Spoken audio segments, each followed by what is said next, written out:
découvrirent au milieu une forme carrée. Ça ressemblait à une cheville, comme une prise faite de pierre. Après examination, il s'est avéré qu'il y avait comme deux petites niches avec lesquelles on pouvait le retirer. Sous cette prise, nous avons découvert un emplacement pour mettre un poteau d'une profondeur de 50 cm.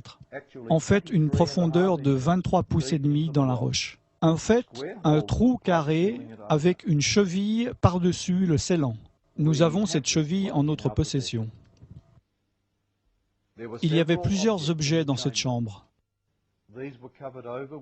Ils étaient recouverts par des peaux d'animaux noirs. Par-dessus cela, il y avait des morceaux de bois. Et sur ce bois, il y avait des pierres. Et Ron est venu et il est passé au travers entre les pierres et le plafond. Et il a pu voir une boîte en pierre. Il avait un couvercle plat qui était fendu en deux parties exactes. Il s'est avéré qu'il y avait une fissure dans le plafond.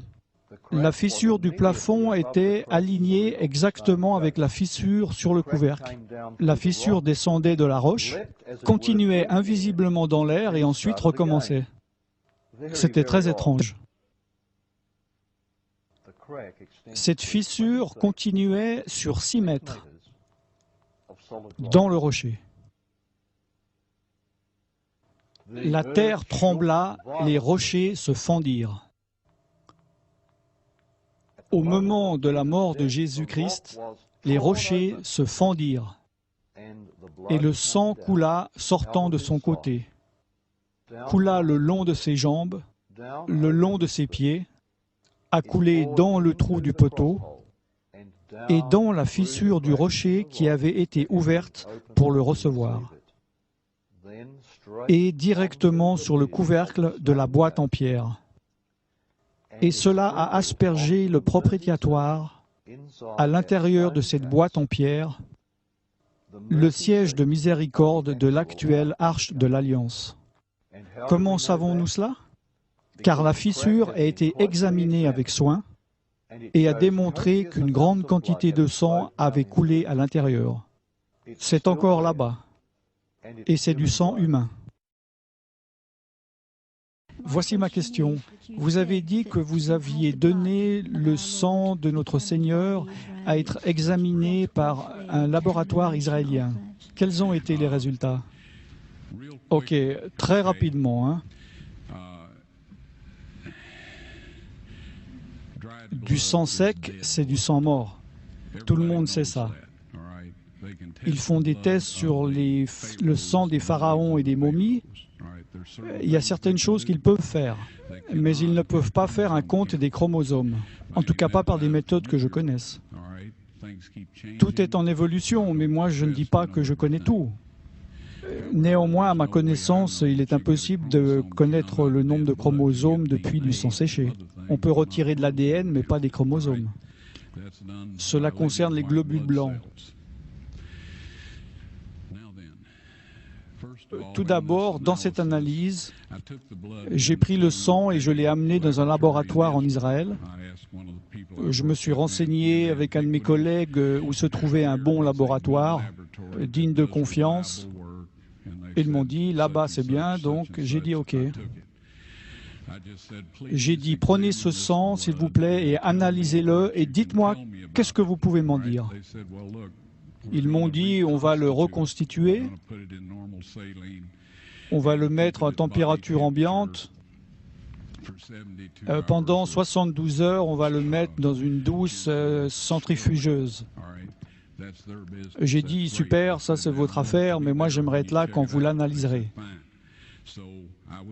Donc je suis revenu, ils l'ont analysé et ils m'ont dit, bon, c'est du sang humain, ça on peut le dire avec certitude.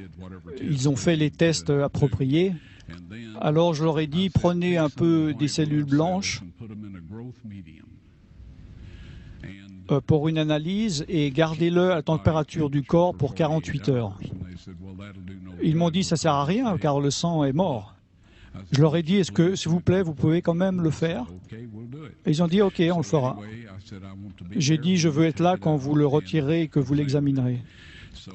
Je suis revenu, ils l'ont sorti, ils l'ont examiné, ils l'ont mis sous microscope. Et un technicien en a appelé un autre. Ils ont appelé leur patron. Ils parlaient en hébreu ensemble. Ils m'ont regardé et m'ont dit, « Monsieur Wyatt, ce sang ne contient que 24 chromosomes. » Vous voyez, chacun d'entre nous en avons 46. 23 de votre mère, 23 de votre père, 22 autosomes de votre mère, 22 autosomes de votre père. Vous avez un X de votre mère et vous pouvez avoir un X ou un Y de votre père. Ce sang avait 23 chromosomes du côté de sa mère, un chromosome Y seulement. Voyez-vous, un enfant ne pourrait pas se développer s'il n'avait pas les autosomes de sa mère.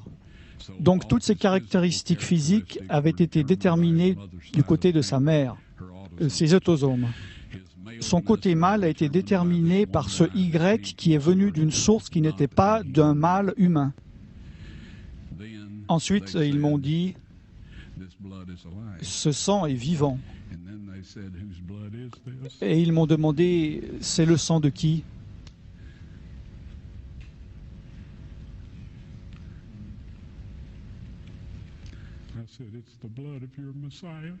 J'ai dit, c'est le sang de votre Messie.